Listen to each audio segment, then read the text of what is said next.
Hello నమస్తే, welcome to reality check. ఆంధ్రప్రదేశ్లో కొత్త ప్రభుత్వం ఏర్పడి 50 రోజులు అవుతోంది. ఆంధ్రప్రదేశ్లో 6 గ్యారంటీల అమలుకు సంబంధించి కొత్త ప్రభుత్వం చేతులు ఎత్తేసింది అంటూ ప్రతిపక్షం ఆరోపణ చేస్తోంది. కొత్త గ్యారంటీల అమలుకు సమయం ఇవ్వకుండా అప్పుడే విమర్శలు ఎలా చేస్తారంటూ అధికార పార్టీ ఎదురుదాడి చేస్తోంది. వీటితో పాటు వాలంటీర్లకు సంబంధించిన అంశం కూడా చర్చనీయాంశంగా మారింది. వాలంటీర్లను కంటిన్యూ చేయాల్సిన అవసరం లేదు, ఆ వ్యవస్థనే రద్దు చేయండి అంటూ నిన్న పంచాయతీరాజ్ ఛాంబర్ అలాగే గ్రామ పంచాయతీ సర్పంచుల సంఘం కూడా ప్రభుత్వాన్ని కోరింది. ప్రభుత్వానికి కోరుతూ ఒక తీర్మానాన్ని చేసి ప్రభుత్వానికి పంపించింది. వీటితో పాటు తాజా రాజకీయ పరిణామాలపైన మనతో మాట్లాడడానికి పొలిటికల్ అనలిస్ట్ మాగిరెడ్డి పురుషోత్తం రెడ్డి గారు మనతో పాటు లైవ్లో జాయిన్ అవుతున్నారు. సార్ నమస్తే, వెల్కమ్ టు ఈహా.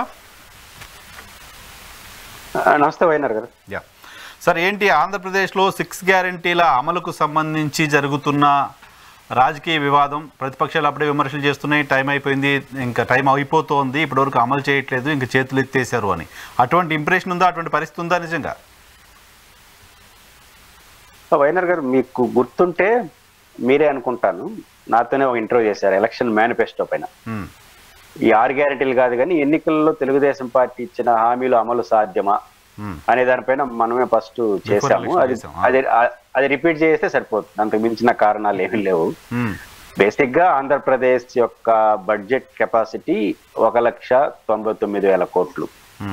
ఇందులో నాన్ ప్లాన్ బడ్జెట్ అంట ఒక రకంగా 104, 108 లాంటి హెల్త్ ఇష్యూస్ తప్ప మిగతా non plan government employees, government pension దారులు, మనకున్నటువంటి అప్పులకు వడ్డీలు అన్ని యొక్క విలువ 1,89,000 కోట్లు. ఇంకా ఒరిజినల్ ఆదాయంలో మిగిలింది 10,000 కోట్లు. తర్వాత అదనంగా 45,000 కోట్ల రూపాయలు ఎస్ఆర్ వీటి ప్రకారం మనం తీసుకునేదానికి ఎఫ్ఆర్బిఎం లిమిట్స్ ప్రకారం తీసుకోవచ్చు. యథావత 60,000 కోట్లు ఉంది చేతిలో. ఈ 60,000 కోట్లని నువ్వు బడ్జెట్ అయినా, డెవలప్మెంట్ అయినా, రోడ్లైనా, సంక్షేమ పథకాలని 60,000 కోట్లు సర్దాలి. అంతకు మించిన ప్రత్యామ్నాయం లేదు. కాబట్టి 60,000 కోట్ల రూపాయలని దేనికి సర్దాలి అనేది మౌలికమైన ప్రశ్న. కాబట్టి దానికి సర్దడం తెలుగుదేశం పార్టీ ఇచ్చిన మేనిఫెస్టోలో ఇప్పుడు ఒకటి అమలులో స్టార్ట్ అయింది. అది పెన్షన్స్. ఎలక్షన్ కమిషన్ లో వాళ్ళు ఎన్నికల నోటిఫికేషన్ ముందు వాళ్ళు ఇచ్చినటువంటి హామీలో 2 టెక్నికల్ గా కూడుకుంటే 46,000 కోట్లు అవుతుంది. దేనికి? పెన్షన్స్, వృద్ధుల పెన్షన్ కావచ్చు, వాళ్ళు చెప్పిన స్పిరిట్ అమలు కావాలంటే 46,000 కోట్లు. ఇంక మిగిలింది 15,000 కోట్లు. ఇప్పుడు అమ్మఒడి వాయిదా వేశారు. రైతు భరోసా ఒక్కటి అమలు చేస్తే అది ఒక 10,000 కోట్లు అయిపోయింది బడ్జెట్. ఇంకేం చేయాలి? నేను చెప్పేది ఇంకే సంక్షేమ పథకాలు అమలు చేయకపోయినా డెవలప్మెంట్ యాక్టివిటీ, ఇప్పుడు ఆయన చెప్తారు రోడ్లు వేయాలి, వీటికి సహా ఏమీ చేయలేదు. ఇరిగేషన్ ప్రాజెక్టులు ఏవి డెవలప్మెంట్ ఏమీ చేయలేకుండా కేవలం దీని వరకే అమలు చేస్తే, ఈ 2 పథకాలు అమలు చేస్తే సరిపోతుంది. ఇంకా 18 సంవత్సరాలు మహిళలకు నిరుద్యోగ భృతి, పైపించి ఇప్పుడు ఇసుక ఉచితం అంటున్నారు కాబట్టి ఉచితాలు పక్కన పెడితే దాంట్లో 700 కోట్లు పోయింది. ప్రభుత్వానికి అయితే గ్యారంటీ, మిగతా ఏమవుతుంది తర్వాత లెక్క. ఈ 750 కోట్లు అయితే రాదు. ఇంకా దీన్ని బట్టి ఏం అర్థం చేసుకోవాలి? కాబట్టి ఖచ్చితంగా ఎన్నికల మేనిఫెస్టోలో వారు ఇచ్చిన హామీల యొక్క సంఖ్య రీత్యా, బడ్జెట్ రీత్యా ఆచరణ సాధ్యం కాదు. నేరుగా చెప్పలేదు. ఎలా చేస్తారని ఇప్పుడు విధ్వంసం జరిగిపోయింది. పరిస్థితి చూస్తే భయం వేస్తోంది, ప్రజలు కూడా ఆలోచించాలని చంద్రబాబు నాయుడు గారు అసెంబ్లీలో చెప్తున్నారు. నేను కాదన్ను, విధ్వంసం జరిగిందా లేదా పక్కన పెడితే బడ్జెట్ సరిపోదనే విషయం ఇప్పుడే తెలిసిందని చంద్రబాబు గారు చెప్పగలరా? నా పాయింట్ ఏంటంటే, చంద్రబాబు గారు ఎన్నికల హామీ ఇచ్చే నాటికి రాష్ట్రం 30 ఏళ్ళకు ముందు పోయిందని చెప్పిన వాళ్ళే కదా. పాయింట్ ఏంటంటే, కొత్తగా అధికారంలో కూర్చొని కొత్తగా బడ్జెట్ చూసి అయ్యో పాపిట్ అయిపోయింది రాష్ట్రం అంటే కొంత అర్థం చేసుకోవచ్చు. మనం ఎన్నికల ప్రచారంలో ప్రధాన స్లోగన్ ఏంటి? 30 ఏళ్ళు జగన్ వెనక్కి తీసుకెళ్లాడు అని. తీసుకెళ్లాడా లేదా అవన్నీ నేను దాని జోలికి వెళ్ళట్లేదు. మనమే ఒప్పుకున్నాం. అంటే మనకు ఈ రాష్ట్రం ధ్వంసం అయిపోయిందని తెలుసు. తెలుగుదేశం యాంగిల్ అని చెప్పేస్తుంది. తెలిసే కదా మనం ఈ హామీలు ఇచ్చాం. పైపించు ఏబిఎన్ రాధాకృష్ణ గారి సమక్షంలో ఆయనే అడిగాడు కదా, ఇంత డబ్బులు ఇవన్నీ ఏడొస్తాయంటే దీన్ని ఖచ్చితంగా సంపద సృష్టిస్తాం, చేస్తాం అని ఆయనే మాట్లాడాడు. కాబట్టి ఎన్నికల మేనిఫెస్టో నుంచి తప్పించుకోవడం వారు రైట్. కానీ నేను వైసీపీ లాగా అమలు చేయమని నేను ఎందుకు చేయనంటే నాకు తెలుసు అది సాధ్యం కాదని. అమలు చేయడం సాధ్యం కాదు కాబట్టి సరే, ఆయన సీనియర్ పొలిటీషియన్, 14 years రూల్ చేశారు ఉమ్మడి రాష్ట్రాన్ని, తర్వాత ప్రత్యేక ఆంధ్రప్రదేశ్ రాష్ట్రాన్ని కూడా. సంపద సృష్టించడానికో లేకపోతే ఏ రకంగా వీటిని అమలు చేయాలనే దానికి సంబంధించో కొంత బ్రీతింగ్ స్పేస్ అయితే ఇవ్వాలేమో కదా ప్రతిపక్షాలు కూడా. ఎవరికి అభ్యంతరం లేదు. పాయింట్ ఏంటంటే ప్రతిపక్షం ఏ పాత్ర పోషిస్తుంది. ఇప్పుడు నాకైతే రైట్ ఉంది, మీకైతే రైట్ ఉంది, పర్వాలేదు మీరు బడ్జెట్ ని బట్టి అమలు చేయండి. ఎందుకంటే మన రాజకీయ పార్టీ కాదు. జగన్మోహన్ రెడ్డికి మీరు ఆ ప్రశ్న అడిగితే సీరియస్ అవుతాడు. నేను ఎలక్షన్ లోనే చెప్పాను ఈయన అమలు చేయలేడు అని చెప్తాడు. అది వ్యాలిడీలు క్వశ్చనే కదా. ఇప్పుడు ఎలక్షన్ లోనే చెప్పాను ఇది ఆచరణ సాధ్యం కాదు, నేను అమలు నా మేనిఫెస్టో కెపాసిటీ 70,000 కోట్లు, దీనికే నా తంటాలు పడుతున్నాను, ఇది బడ్జెట్, అలాంటిది 1.60 లక్షల కోట్లు ఎట్లా అమలు చేస్తాడు, చెయ్యడు అని ఇంటింటి పోయి చెప్పాను కదా, నాకు ఆ రైట్ ఉంది అంటాడు. మనం ఏం చెప్తాం ఆయనకి? మన ఇద్దరికి రైట్ లేకపోతే రైట్ తక్కువ ఉండొచ్చు, ఆయనకి రైట్ ఉంది కదా. కాబట్టి నువ్వే చెప్పినా అంటాడు. జూలై 1వ తేదీ డేట్లతో సహా చెప్పారు కదా, కాబట్టి అమలు చేయి అంటాడు. అంటే ఆయన నైతికతను నేను ప్రశ్నించలేను. బట్ వాస్తవ పరిస్థితి తెలుసు కాబట్టి ఆచరణ సాధ్యం కాదు. అయితే తెలుగుదేశం పార్టీ దీన్ని జగన్ మీద నెట్టకుండా ఇది బడ్జెట్, ఇది పరిస్థితి కాబట్టి కొన్ని హామీలు అమలు చేస్తాను, కొన్ని హామీలు వాయిదా వేస్తాను, కొన్ని హామీలు చెయ్యలేను అని నిజాయితీగా ఒప్పుకుంటే అప్పుడు ప్రతిపక్షానికి కూడా మన సలహా ఇచ్చి అయింది ఏదో అయింది, మిగతా వీటి చూడండి అని చెప్పచ్చు. మీరు జగన్ కారణంగా నేను ఇప్పుడు కూడా జగన్ కారణంగా నేను అమలు చేయను అనే మాటకి విలువ ఉండదు కదా. జగన్మోహన్ రెడ్డి అలా చేశారని మీరు చెప్తున్న క్రమంలో మళ్ళీ జగన్ కారణంగా ఇంప్లిమెంట్ చేయలేకపోతున్నాం అనే మాటకి వ్యాలిడిటీ ఉండదు. వ్యాలిడిటీ ఉండదు. మీకు కమలంలోటి రోసయ్య గారిది మధ్య బాగా తిరుగుతుంది. అంటే 20 ఏళ్ల క్రితం కూడా ఇట్లాంటి హామీలే ఇచ్చారు అని. నా పాయింట్ ఏంటంటే ఎప్పుడు లేని కొంత క్రష్ అవుతుంది అది చంద్రబాబు నాయుడు గారు. ఇంతకుముందు భయపడ్డన్న పదం మీకు 2014లో గుర్తుంటే సంపూర్ణ రుణమాఫీ విషయంలో ఆయన భయపడలేదు, అనుకున్నది చేసుకుంటా పోయినాడు. ఫస్ట్ టైం భయపడుతున్నా అంటున్నాడు. కారణం ఏంటంటే జగన్మోహన్ రెడ్డి అమలు చేసిన పద్ధతి ఏదైతే ఉందో, అలవాటు చేసిన పద్ధతి ఏదైతే ఉందో, ఎలక్షన్ కమిషన్ లో సీరియస్ గా జగన్మోహన్ రెడ్డికి ఎన్నికల క్యాంపెయిన్ చేయడం కారణంగా కొంత ప్రెజర్ బిల్డప్ అవుతుంది చంద్రబాబు గారి పైన. ఇంత ముందులాగా సింపుల్ గా కొట్టిపారేయడం అనేది సాధ్యం కాదు.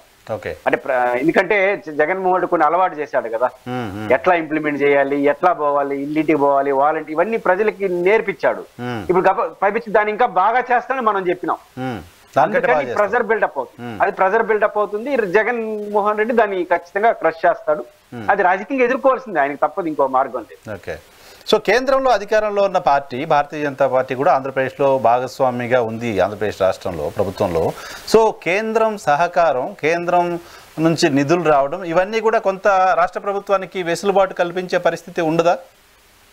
ఉంటుందని నేనైతే అనుకోను. ఎందుకంటే మన కార్గిల్ ఫార్ములా ప్రకారం పన్నుల వాటా ఉంటుంది. ఒక రాష్ట్రానికి ఎక్కువ, ఒక రాష్ట్రానికి తక్కువ ఇవ్వడానికి ఎవరి వల్ల కాదు.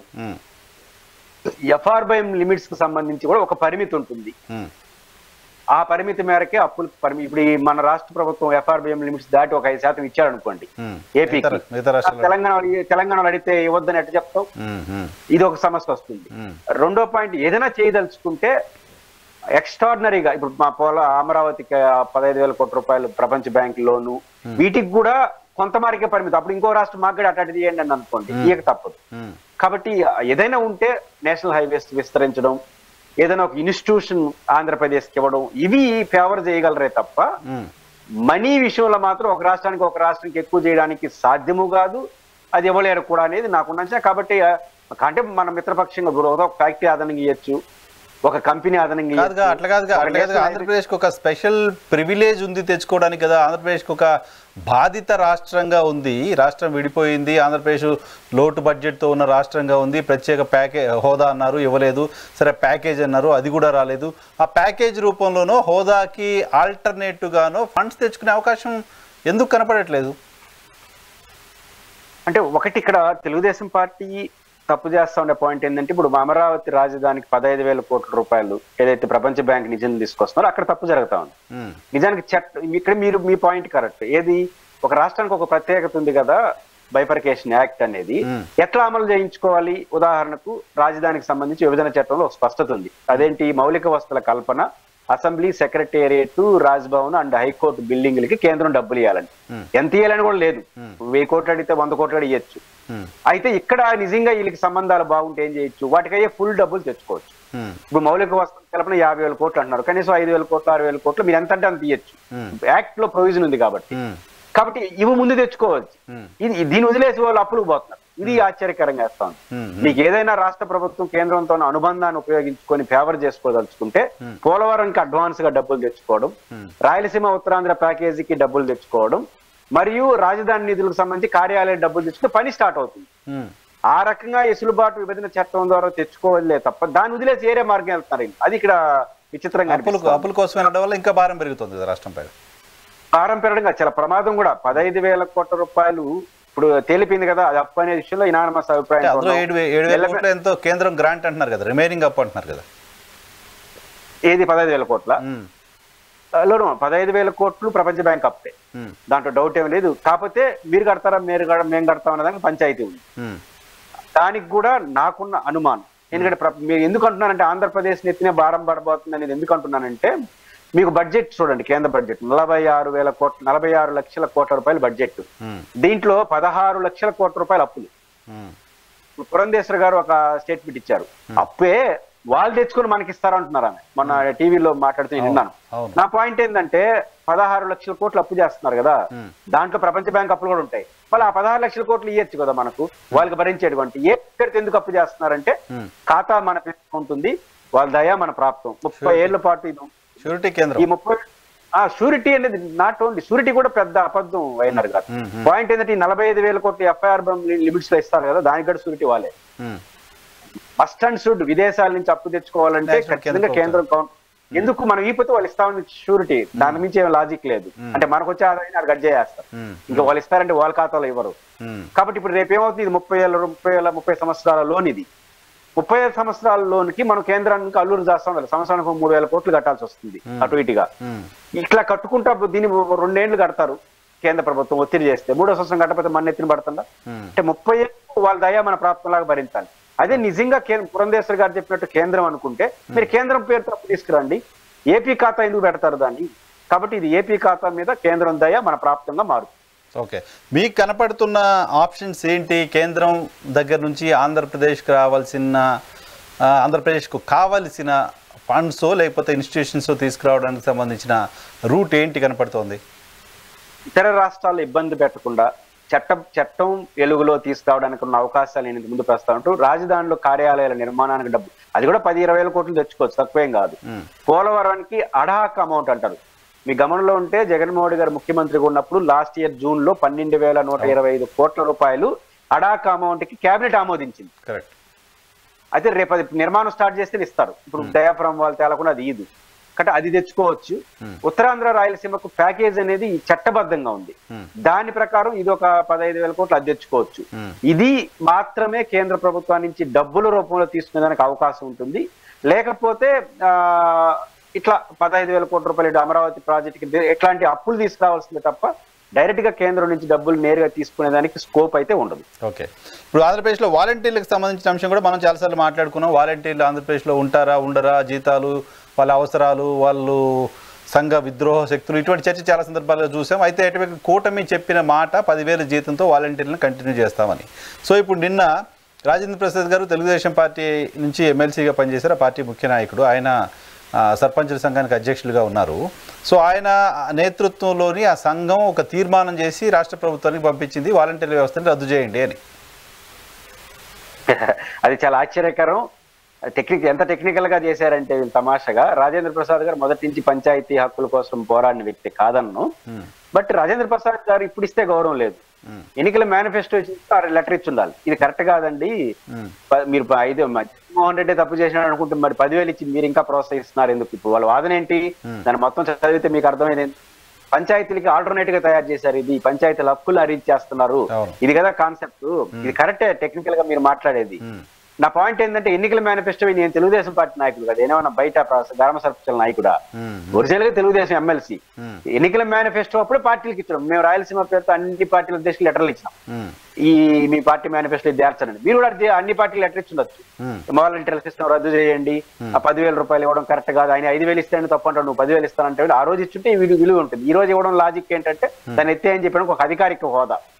కాబట్టి ఖచ్చితంగా ఇక్కడ తెలుగుదేశం పార్టీ తప్పు చేసినట్టే, ఇప్పుడు తప్పు చేసింది అనట్లేదు, ఎన్నికల్లో హామీ ఇవ్వడం అనే పొరపాటు. కాకపోతే గ్రామ సచివాలయ సిబ్బంది ఎవరైతే ఉన్నారో వారితోనే ఈ పని చేయించవచ్చు, వాలంటీర్లు చేసే పని అనేది బహుశా ప్రభుత్వ ఉద్దేశం. దీంట్లో ప్రూవ్ చేసింది ప్రభుత్వం గత నెలలో చేయొచ్చు, పెద్ద ఇబ్బంది ఏం లేదు. కాకపోతే ఇక్కడ తెలుగుదేశం ఇబ్బంది బయటపడుతుందంటే వాళ్ళకి 5,000 రూపాయల నుంచి 10,000 ఇస్తాను, వాళ్ళకి ఆశలు కల్పించి ఒక 2 లక్షల కుటుంబాలు. మీకు ఇంకా తమాషా ఏంటంటే ఒక వైసీపీ నాయకుడికి చెప్పాను నేను ఎలక్షన్ లో, మీకు గ్రామ సచివాలయ పర్మనెంట్ సిబ్బంది మీ కోట్లు వేయలేదు వేయరు అని చెప్పిన. ఇది పర్మనెంట్ ఎంప్లాయీస్ గురించి మాట్లాడుతున్నా. వాళ్ళ కోరికలు ఏంటో తెలుసా? ఎలక్షన్ లో జగన్మోహన్ రెడ్డి గెలిస్తే మళ్ళీ మొదటికి వస్తుంది, గ్రామ సంచ అవన్నీ చేస్తాడు, తెలుగుదేశం గెలిస్తే మమ్మల్ని రద్దు చేసేసి గవర్నమెంట్ చేస్తాడు వాళ్ళ కోరికలు. ఇప్పుడు వాళ్ళ కోరికలు అటు పక్కకు పోయి ఇప్పుడు ఈ పని కూడా చేయమంటారు వాళ్ళు. ఇప్పుడు వాళ్ళు కూడా ప్రెజర్ బిల్డప్ అవుతుంది.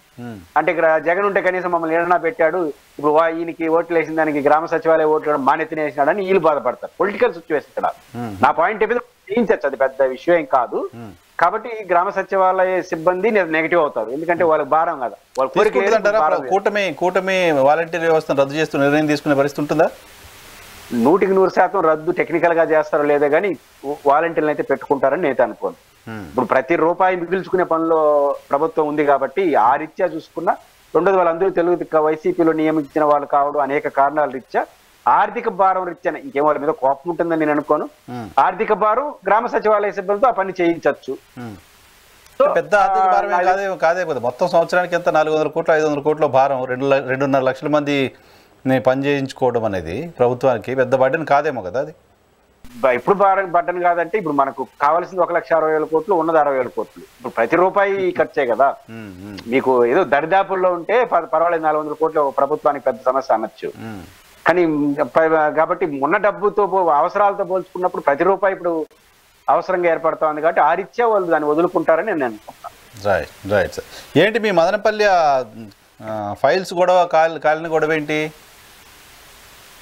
నేను సరే సాంకేతికంగా ఏంటో చెప్పలేను కానీ దానికి పైకి చెప్తున్న కారణాలు కొంచెం అంత సవ్యంగా లేవు. అంటే ఆ దగ్ధం జరిగిపోయిన దాని వల్ల ఏదో అయిపోతుంది అంటే పెద్దిరెడ్డి రామచంద్రారెడ్డి గారు వాళ్ళకి సంబంధించిన వాళ్ళు ల్యాండ్ రికార్డ్స్ ఏదో ధ్వంసం చేయడం కోసం ఇవన్నీ చేశారనే దాన్ని నేను అంత కరెక్ట్ అనిపించట్లేదు. అంటే రామచంద్రారెడ్డి గారి పైన విమర్శలన్నీ విచారణలో తేలుతుంది, మనం దాంట్లో ఏమి చేయలేము. ఎందుకంటున్నానంటే దాని కింద ఎంఆర్ఓ ఆఫీస్ ఉంటుంది, దానిపైన కలెక్టర్ ఆఫీస్ ఉంటుంది, జాయింట్ కలెక్టర్ ఆఫీస్ ఉంటుంది, రాష్ట్ర CCLA ఉంటుంది. మనకు ఆన్లైన్ పరిపాలన కదా. దాదాపు ఫైల్స్ నాశనం చేయడం ద్వారా ఏదో జరిగిపోతుంది అయితే నేనైతే అనుకోను. రాష్ట్రాలు ఉంటాయి ఫైల్స్ లో కింది పైకి అదే జరుగుతుంది కదా. కాబట్టి ఫైల్స్ నాశనానికి ఏదో జరుగుతుందని నేను అనుకోను. బట్ రామచంద్రారెడ్డి గారి పైన ఏదైతే విమర్శలు ఉన్నాయో ఇంకా విచారణలో అది ఎట్లా సిట్టు వేస్తున్నారు కాబట్టి అది వాళ్ళకి తేలని అని. బట్ మదనపల్లి అనేది ఆయన పక్కనే, పొంగునూరు పక్కనే కావడం, వారిపైన ఈ ఆరోపణలన్నీ రావడం, రామచంద్రారెడ్డి అంటే ప్రత్యేక శ్రద్ధ వయసు తెలుగుదేశానికి ఉంటుంది కదా, ఘర్షణ జరిగింది కాబట్టి ఇవన్నీ ఉన్నాయి కాబట్టి ఖచ్చితంగా ఈ విచారణ అనేది వేగతరం అవుతుంది. బట్ మదనపల్లిలో సబ్ కలెక్టర్ కార్యాలయాన్ని దగ్ధం చేయడం ద్వారా సాక్షులు పోతాయని అయితే నేనైతే అనుకో. ఏదో జరిగి ఉండాలి. కాన్స్పిరసీ, 2 RDOలు అక్కడ ఉన్నారు, ముందు రోజు వాళ్ళు వచ్చారు, లోపల ఏదో ఆయిల్ క్యాన్ పెట్టారు, ఇవన్నీ మాట్లాడుతున్నారు. విచారణలో దేని అని చెప్తున్నారు, సాక్షాత్తు DGP చెప్తున్నారు దానిపైన అనుమానాలు ఉన్నాయని. అంటే అనుమానాలు ఉండడానికి అభ్యంతరం ఉంది. అనుమానం దేనైనా అనుమానించవచ్చు. ఇప్పుడు విద్యుత్ ఘాతం వల్ల జరిగిందా, షార్ట్ సర్క్యూట్ జరిగిందా, ఏం జరిగింది అనేది తేలాల్సిన అవసరం ఉంది. బట్ అనుమానించడానికి లాజిక్ ఏముంది, ఎవరి ఇష్టం వాళ్ళది కదా. ఇప్పుడు DGP గారు చెప్పింది అనుమానమే, ఆఫీసర్లంతా చెప్తుంది అనుమానమే, ఏదో ఉంటుందని. అనుమానం ఎప్పుడైనా చేసుకోవచ్చు, అది పెద్ద ఇబ్బంది ఏం లేదు. కానీ నా అసెస్మెంట్ ప్రకారం ఆ కార్యాలయాల్లో దగ్ధం అయిపోయినంత మాత్రాన రామచంద్రారెడ్డి గారికి సంబంధించిన ఫైల్స్ అన్ని క్లోజ్ అయిపోతాయని మాత్రం నేను అనుకోను. ఎందుకంటే పైన ఒకటి ఉంది, కింద ఒక 2 కార్యాలయాలు ఉన్నాయి, పైన ఒక 2 కార్యాలయాలు, CCLA ఆన్లైన్ పరిపాలన ఉన్నాయి కాబట్టి దాని కారణంగా సాక్ష్యాలు పోతాయని అయితే నేను అనుకోను. ఇంకా రాజకీయంగా రామచంద్రారెడ్డి గారు వాళ్ళకు ప్రత్యర్థిగా ఉండడం అనేక కారణాలకి ఇంకా నడుగుతుంది. ఇంకా అది తేలేంత వరకు ఇంకా అనుమానంతోనే స్టార్ట్ అవుతుందని అనుకుంటున్నాను. Right sir. ఆంధ్రప్రదేశ్ రాజకీయాలకు సంబంధించి వైఎస్ షర్మిల గారికి సంబంధించిన చర్చ చాలా పెద్ద ఎత్తున ఉంది. వైఎస్ షర్మిల గారు ఇటీవల ఆంధ్రప్రదేశ్లో విస్తృతంగా పర్యటన చేస్తున్నారు, వరద ప్రాంతాలలో పర్యటన చేస్తున్నారు. చేసిన తర్వాత జగన్మోహన్ రెడ్డి టార్గెట్గా విమర్శలు చేస్తూ వస్తున్నారు. సో ఆయన తన ఎమ్మెల్యే పదవికి రాజీనామా చేయాలనే డిమాండ్ కూడా చేస్తున్నారు. ఆమె అంటే షర్మిల గారు తొందరపడుతున్నారు, రాజకీయంగా వ్యూహాత్మకంగా తప్పులు చేస్తున్నారు. వ్యక్తిగతంగా తాను నష్టపోవడం కాకుండా రాజకీయంగా తనకు ప్లాట్ఫామ్ ఇచ్చిన కాంగ్రెస్ పార్టీని కూడా నష్టపెట్టే పని ఆమె చేస్తున్నారు అనిపిస్తుంది నాకు. ఆమె ఎన్నుకున్న రాజకీయ ఇప్పుడు వారికి వాళ్ళ అన్న వదిన భారతి గారి మీద, అన్న మీద కోపతాపాలు ఉన్నట్టున్నాయి. దాంట్లో నిజాలు మనకు తెలియదు, వాళ్ళ కుటుంబ వ్యవహారం. దాన్ని తీసుకొచ్చి నేరుగా రాజకీయ అజెండాలు చేర్చేస్తున్నారు. కుటుంబ తగాదాన్ని, వాళ్ళకున్న వ్యక్తిగత సమస్యల్ని నేరుగా రాజకీయ అజెండాలో చేర్చేస్తున్నారు. 2 ఉదాహరణలు. ఫస్ట్ పాయింట్ ఏంటంటే అసలు ఢిల్లీలో ధర్నా ఎవరు చేయమన్నారు మిమ్మల్ని? ఏం రైట్ ఉంది మీకు ఆ మాట అనడానికి? ఒకటి వాళ్ళపైన దాడు, ఒకటి వినుకొండ ఘటన. అసలు CPM చివరకు వాళ్ళ మిత్రపక్షం BJP జనసేన కూడా అట్లాంటి మాటలు చెప్పాలి. 2 గొడవలు, మీకేం సంబంధం అనే నిర్ధారణకు వాళ్ళు రాలా. ఇంకా ఈమె వచ్చేసి అది వ్యక్తిగత గొడవలు అంటుంది. నేను వ్యక్తిగత జగన్ గారు చేసిన విమర్శలే చేయట్లేదు. బట్ ఒక ఘటన జరిగింది, ఒక ఆందోళనకరమైనటువంటి ఘటన. అది తెలుగుదేశం వాడే చంపకపోయినచ్చు, వాడు ఇద్దరు చంపుకున్న ఆందోళన కలిగిన ఘటనే జరిగింది. ఒకటి ఇది చివరి పాయింట్ గా చూస్తాం మనం. కానీ అంతకుముందు జరిగిన ఘటనలు ఏవైతే ఉన్నాయో, రాజశేఖర రెడ్డి గారి విగ్రహాలపైన దాడులు కావచ్చు, పార్టీ ఆఫీసుల మీద దాడులు కావచ్చు, లేదా వ్యక్తుల మీద గొడవలు జరిగినాయో, దీనిపైన వాళ్ళు నిరసన చేయదలుచుకున్నారు. అది ఢిల్లీలో చేస్తారు, అమెరికాలో చేస్తారు, వాళ్ళు ఎసులుబాటు. ఏ స్థాయి ధర్నా చేయాలనేది ఆ పార్టీ ఎసులుబాటు. కొన్ని రాజశేఖర రెడ్డి గారి విగ్రహాలన్నీ, ఒక్క రాజశేఖర రెడ్డి గారి విగ్రహాలు దాడిని నేను ఢిల్లీలో ధర్నా చేస్తాను జగన్ అంటే మీరు అడగడానికి అంతేగా. పోనీ రాజశేఖర రెడ్డి గారి కొట్టేయడం మంచిదని మీరు సర్టిఫికేట్ ఇవ్వదలుచుకున్నారా? అదైనా చెప్పండి. పోనీ పాయింట్ ఏంటంటే షర్మిల గారు అత్యుత్సాహపడుతున్నారు. పాయింట్ ఏంటంటే ఇప్పుడు ధర్నా వాళ్ళు ఎసులుబాటు. అది ఢిల్లీలో ధర్నా చేస్తారా, అమెరికాలో ధర్నాలు చేస్తారా, వాళ్ళు ఎసులుబాటు. మీకు వాళ్ళ ఇష్ట ప్రకారం వాళ్ళు చేస్తారు. మీరు ఇప్పుడు వరదల్లో పోయి ఆ నదిలో ఆడి వరకు పోవాలన్నా గట్టు మీద చేయకూడదా? మీ ఎసులుబాటు అది, మీ ఓపిక అది. దానికి ఇప్పుడు ఆ మాట అంటే ఏం చెప్తారు? కాబట్టి ఆమె వదిన మీద అన్న మీద ఉన్న కోపాన్ని రాజకీయాల్లో చేరుస్తున్నారు. ఇది ఆ పార్టీకి. ఎవరికండి? కాంగ్రెస్ పార్టీ కూడా నష్టం చేస్తున్నారు అన్నారు కదా, ఎట్లా కాంగ్రెస్ పార్టీకి నష్టం? ఎందుకంటే కాంగ్రెస్ పార్టీ అంటే ఏంటి? తెలుగుదేశం భిన్నమైన పార్టీ. తెలుగుదేశంతో ఉండే వాళ్ళు తెలుగుదేశంతో ఉంటారు, వైసీపీతో వాళ్ళు వైసీపీతారు. కాంగ్రెస్ పార్టీ నుంచి ఫైటింగ్ మీరు చంద్రబాబు నాయుడుకి వ్యతిరేకంగా చేస్తే, ఒకవేళ రేపు జగన్ గారు ఫెయిల్ అయిపోతే వీళ్ళు మీతో వస్తారు, వాళ్ళు మీతో వస్తారు. ఇప్పుడు మీరు చంద్రబాబు నాయుడు, ఇప్పుడు జగన్ గారు టార్గెట్ అనుకోండి, మీరు చంద్రబాబు గారికి వ్యతిరేకంగా ఉండి జగన్ ఫెయిల్ అయిపోతే మీరు సక్సెస్ అవుతారు. జగన్ గారికి వ్యతిరేకంగా ఉంటే చంద్రబాబు మనిషిగా ముద్రపడిపోతారు కదా. ఇప్పుడు ఉదాహరణకు జగన్మోహన్ రెడ్డి గారు అసెంబ్లీకి ఎందుకు పోలేదు అంటున్నారు. అసెంబ్లీకి పోలేదని నిర్ధారణకు మీరు ఎట్లా వస్తారు? అప్పుడే ఒక వాదన వినిపిస్తుంది. ఏమని? ఆయన కోర్టుకు వెళ్ళాడు, ప్రతిపక్ష హోదా అడుగుతున్నాడు. అడిగే రైట్ ని కూడా తప్పట్లేదు. ఎందుకంటే ప్రొవిజన్స్ ఏమున్నాయి? అసెంబ్లీలో మేజర్ అపోజిషన్ గ్రూప్ గా ఉండాలి, రాజకీయంగా విభేదించే పక్షంగా ఉండాలి. సంఖ్య ఎక్కడా లేదు లీగల్ గా. కోర్టు కూడా నోటీస్ ఇచ్చాడు. నాకు తెలిసి కోర్టు ఏం పరిష్కరించలేదు. బట్ ఆ కొనలో ఆయన అడుగుతున్నాడు. ఇస్తే ఇవ్వరు అనేది ప్రభుత్వం, అసెంబ్లీ చూసుకుంటుంది. ఇప్పటి వరకు ఆయన ఎగ్గొడతానని చెప్పలేదు. నాకు ఇస్తే పోతాను లేకపోతే పోన స్టేట్మెంట్ ఇవ్వలేదు. కానీ అనుమానం ఉంది ఈయన పోడేమో అని. కానీ ఇప్పటి వరకు జరిగిన 2 సెషన్స్ లో మొదటిసారి ప్రమాణ స్వీకారాన్ని పోయాడు. ఎగ్గొట్టదలుచుకుంటే ఆ సెషన్ కు పోకుండా స్పీకర్ కార్యాలయంలో పోయి నమస్కారం పెట్టి ప్రమాణ స్వీకారం చేసి ఎసులుబాటు ఉంది కదా, పోలేదు కదా. ఆ రోజు అందరి ముందు పోయినాడు కదా. దగ్ధ స్వరంతో మాట్లాడినప్పుడు అవమానం కొంచెం జరిగింది కదా. మనలా ఎవరైనా చూసేవాళ్ళు భయపడుతున్నాడు అన్నారు కదా. ఇవన్నీ ఎదుర్కొన్నాడు. సెకండ్ సెషన్ లో కూడా మొదటి రోజు పోయినాడు, నిరసన తెలియజేసినాడు. మిగతా 2 రోజులు ఢిల్లీ పోయినాడు, చివరి రోజు ప్రకటించాడు. చూద్దాం అంటే నెక్స్ట్ శీతాకాల సమావేశాలు ఎట్లే ఉంటాడా, పోతాడా లేదా, అప్పుడు నిర్ధారణకు రావచ్చు. ఒకవేళ అసెంబ్లీ ఆయన ప్రతిపక్ష నాయకుడితో ఫెయిల్ అయినాడు అనుకున్నాం, మీరు సక్సెస్ మీరు చేయండి పోరాటం. ఆయన కింద సలహా ఇవ్వడం, ఏమైనా సలహాదారుడా? ఇప్పుడు తెలుగుదేశం వైసీపీ చంద్రబాబుకి ఎలా పోరాటం చేయాలో సలహా ఇవ్వడం కాదు కదా కావాల్సిందా? కాదు అంటే మీ ఇప్పుడు జగన్ గారి కన్నా మీరు బాగా ఫైట్ చేయండి. జగన్ మర్చిపోతారు జనం. ఎట్ట రాజశేఖర గారు కూతురే కదా మీరు. ఇప్పుడు జగన్ వదిలేసి జగన్ మీద పోరాటం చేసి మీ వెనకలారు. మీరు టార్గెట్ తెలుగుదేశం మీద టార్గెట్ చేయడం నా మీద, వాళ్ళ మీద నాకు కోపం కాదు. మీ రాజకీయ ప్రత్యర్థి ఎవరు? అంతే కదా, ఇండియా కూటమి వర్సెస్ ఎన్డీఏ కూటమి. ఆబ్వియస్లీ ఎన్డీఏ కూటమిని అపోజ్ చేయాల్సిందే కదా. అది నేను అంటున్నాను. మీకు పైపెచ్చు జగన్ గారితో పోల్చుకుంటే చంద్రబాబు గారు మీరు ఎక్కువ అవుతారు. ఎందుకు అంటే ఆయన ఎన్డీఏ కూటమిలో ఉన్నాడు, చంద్రబాబు నాయుడు గారు లేరు. రెండోది ఇంకోటి కూడా అర్థం చేసుకోవాల్సింది, ఢిల్లీ ధర్నా బాగలేదన్నారు. మరి ఢిల్లీ ధర్నాకు రాహుల్ గాంధీ ఫ్రెండ్స్ అంతా పాల్గొన్నారు. ఒక రాహుల్ గాంధీ తప్ప అందరూ పాల్గొన్నారు, ఆ గ్రూప్ వాళ్ళందరూ. కాబట్టి ఇప్పుడు దానికి ఏమంటారు మీరు? పైపెచ్చు మీ పార్టీ నాయకుడు జయరాం రమేష్ మీరు ఏమంటున్నారు?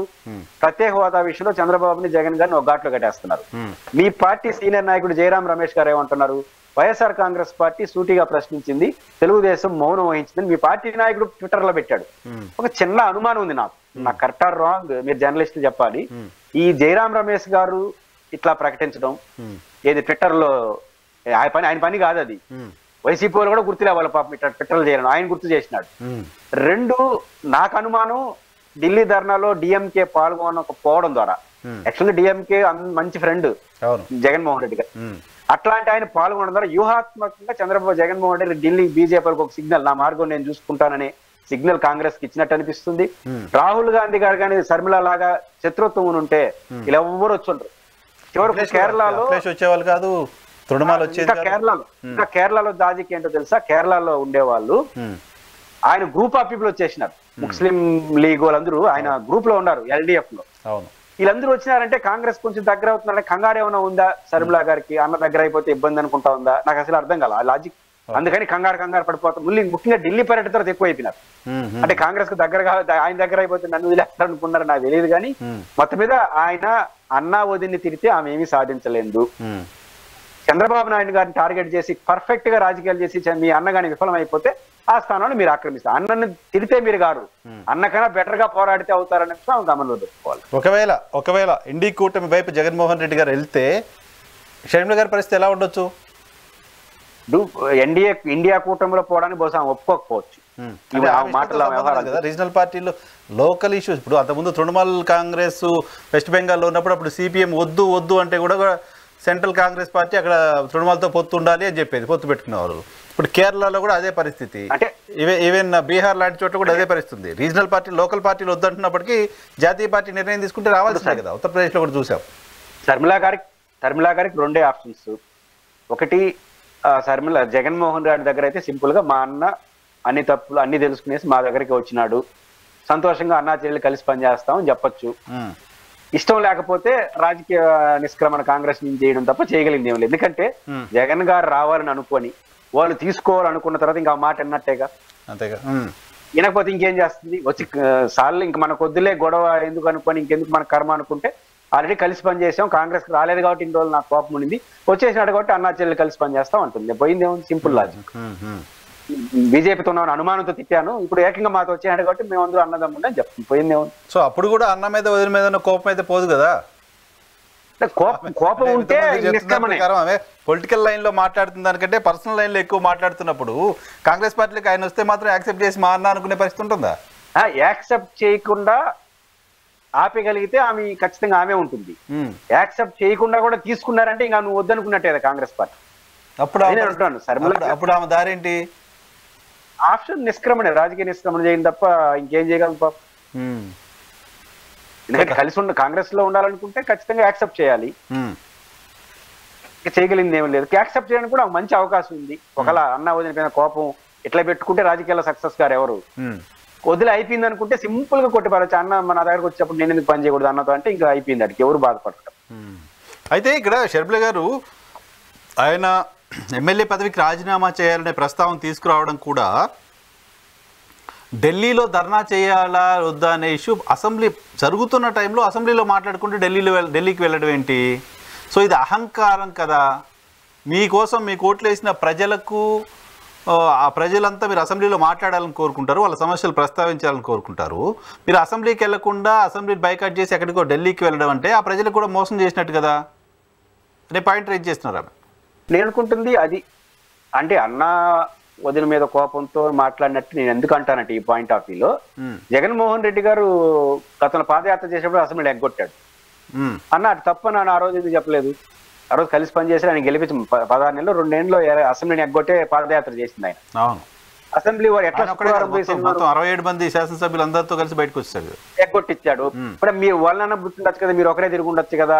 లేకపోతే శుక్రవారం శనివారం ఎట్లా మధ్యలో బ్రేక్ ఇస్తున్నారు, ఆ 10 రోజులు పోయేసి వచ్చి మళ్ళీ మాట్లాడుండొచ్చు కదా అని ఆ రోజు ఎందుకు చెప్పాలా? ఆ రోజు కరెక్ట్ అనిపించిందా? కాబట్టి జగన్ గారు చేసింది కరెక్టా తప్పు కదా. ఇప్పుడు అసెంబ్లీ ఇంకా పూర్తిగా జరగలేదు, జరిగిందే 4 రోజులు. 4 పార్లమెంట్ జరిగినప్పుడు ఎందుకు పోవాలి? పార్లమెంట్ జరిగినప్పుడు ఆకర్షణ వస్తుంది దేశాన్ని. ఇప్పుడు ఎట్లా పోరాడాలన్న విషయం ఆయన నిర్ణయించుకుంటాడు. ఆయన అధికారికంగా ఇప్పటి వరకు నేను ఎగ్గొడతానని చెప్పలేదు. పూర్తి స్థాయి అసెంబ్లీ సమావేశం జరిగినప్పుడు మాట్లాడదాం. రెండోది ఆయన్ని సమస్యలు చెప్పండి, మీకెందుకు అంటున్నాను. ఆయన ఫెయిల్ అయిపోతే మీరు ప్రతిపక్ష నాయకుడిగా పోరాడండి. నదిలోనే దిగి ఎందుకు చేయాలంటే నేను మహిళ, అందులో మీకు ఎందుకు ఇబ్బంది? గట్టులో అంత నదిలో దిగి అంత సమస్య ఆడొచ్చేసినప్పుడే. ఓకే. సో ఈ ప్రతిపక్ష నేత అంశానికి సంబంధించి ఈరోజు కోర్టు అసెంబ్లీ సెక్రటరీకి కూడా నోటీసులు ఇచ్చినట్టుంది. సో జగన్మోహన్ రెడ్డి గారి ఫైట్ ఏదైతే ఉందో ఆ ఫైట్ నెరవేరే పరిస్థితి కనపడుతుందా? ఉందా? పాసిబిలిటీ ఉందా? అదే అసెంబ్లీ స్పీకర్ అనుకుంటే ఇవ్వచ్చు. అంటే ఉదాహరణకు మీరు ఢిల్లీలో 3 ఎమ్మెల్యేలు ఉన్నారు బీజేపీ అనుకుంటా. ఆ ప్రభుత్వం ప్రతిపక్ష హోదా ఇచ్చింది. మామూలుగా 7 మంది 10% అనే సాంప్రదాయాన్ని పాటిస్తే 7 కావాలి. 3కే అపోజిషన్ ఇచ్చారు. అయితే ఇక్కడ కూడా వాళ్ళు ఇవ్వనుకుంటే ఇవ్వచ్చు. అయితే పాయింట్ ఏంటంటే కోర్టు ఏమి దీన్ని పరిష్కరించజాలదు. మహా నోటీస్ ఇచ్చారు. ఏమో నోటీస్ ఇస్తారు? ఈయన సమాధానం దీన్ని పరిశీలించంటాడు. పరిశీలిస్తారు. ఎన్నేళ్ళు పరిశీలించే స్పీకర్ మీకు తెలుసు. రాజీనామాని కానీ డిస్క్వాలిఫికేషన్ కానీ 5 ఏళ్ల వరకు పరిశీలిస్తుంటారు. వీటన్నిటికంటే క్వశ్చన్ చేసే పరిస్థితి కోర్టులకు కూడా ఉండదు అనేది. కోర్టులకు ఉండవు. మనకు అసెంబ్లీ రూల్స్ లో కూడా ఉంది, మేజర్ అపోజిషన్ గ్రూప్ గా ఉండాలి, మరియు రాజకీయ విభేదించే వాళ్ళు ఉండాలి, స్పీకర్ డెసిషన్ తీసుకుంటాడు, మీకు తొందర ఎందుకు? కాబట్టి అసెంబ్లీ స్పీకర్ అంటే ఒక రకంగా అధికార పార్టీ ఇవ్వాలనుకొని అసెంబ్లీ స్పీకర్ ఇస్తేనే తప్ప కోర్టుల ద్వారా మాత్రం ఈ సమస్య పరిష్కారం అవుతుందని నేనైతే అనుకోను.